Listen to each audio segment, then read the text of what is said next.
Hey guys, Matt here. So in this video, I'm gonna talk a little bit about Gevo's net zero one financing plans and the disaster that came about in their last earnings call. And if you watch the after hours during the earnings call, the price initially went up 5-6%. And then once the news of the uncertainty surrounding net zero one's financing came in, the stock dropped. And it continues to drop to this day. In my opinion, I think that drop-off was completely warranted. Now, if you're new to this channel, I am a Gevo shareholder, but I am not afraid to critique Gevo when I think they messed up. Now, just to catch you up a little bit as to what the heck I'm talking about, in the earnings call before last, they reiterated how on track they are for a 2025 commencement of operations. They assured us that everything is good. They're going to start in 2025, and everything's going to be fantastic, right? Fast forward to the last earnings, and their tune has changed. They talked about obtaining a DOE guarantee loan that has an application process that carries into 2024, and then they never quite said it, but I mean, you can read between the lines. They said right after that their net zero one plant startup date will occur 24 to 30 months after the financing of net zero one. We're talking 2026 or 2027, depending on when and what part of 2024 the application process, completes. So that is a drastic change, in one quarter. And that just goes to show you, the market drop-off is completely warranted. Investors don't like uncertainty. And let's keep it real here. Gevo shouldn't. The fact that Gevo does not have this locked down at this point is embarrassing. This net zero one plant is not a surprise to them.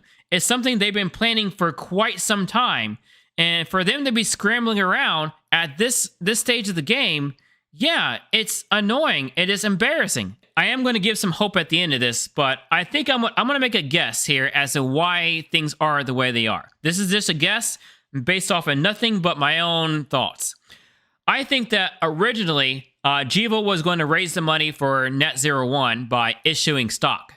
However, they tried that once a few years ago, and I don't know if the stock dropped 25 or 30%. I don't remember, but it dropped substantially, and it was such an unpopular move that they likely don't want to do that ever again. And then they had option number 2. I don't know if you remember this. A few years ago, they signed a letter of intent with Chevron, and what Chevron was going to help finance the net zero one in exchange for some of the offtake.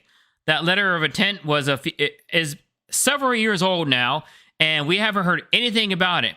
Now Gevo hasn't denied it. They haven't said that the LOI has been canceled. They just said talks are still ongoing. Now, I have a little bit more information about that at the end, but as of right now, there's nothing concrete. And now that those first options have kind of fallen through, they have to scramble to find a way to finance it. Again, these are just guesses, but it's still embarrassing. Now, like I said, there is some hope. Now, to start things off, they need about $850 million as of their last earnings to finance net zero one. So I want to start there. During the Q&A portion of their last earnings call, now this wasn't in the remarks, this came in during the Q&A, so this might have gone under the radar for a lot of people, but during the Q&A, Patrick got approval for $187 million of private activity bonds. So that's already a huge chunk of the financing that's now covered. So that's a huge step. Also keep in mind that they have $482 million of cash as of the last earnings. So they also have that. So that's a huge chunk of financing already taken care of. Also, during the same earnings, Patrick was asked about the Chevron LOI, the one that's several years old. And Patrick didn't give any definitive answers as to whether, anything is going through or not. But he says they're still working on it. And he advises us to check the press to see what has been done by them lately. So he seems to suggest that something might be coming out. Now, will something come out? I have no idea. I did take a look at Chevron Renewable Energy, and they seem to be in the process of transitioning. Now, does that transition include Gevo?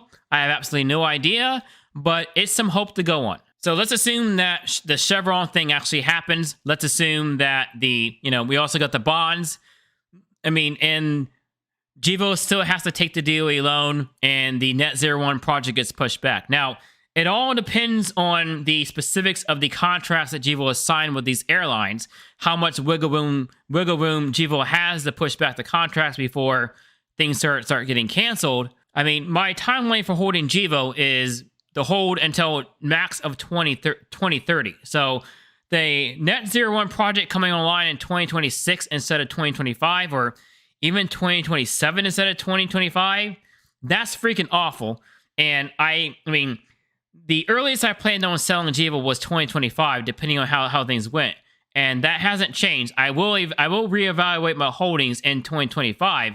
However, the gains happening in 2027 instead of 2025, that wouldn't be the end of the world for me. That wouldn't be an immediate sell, but it depends on how things go that year. So the DOE loan delay thing, if it happens, in my opinion, is not the worst thing that can happen to Gevo.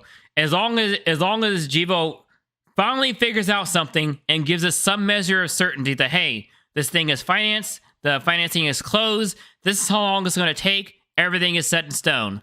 If that happens this year, I'm good. But anyways, take care, have a great day, and eat your vegetables.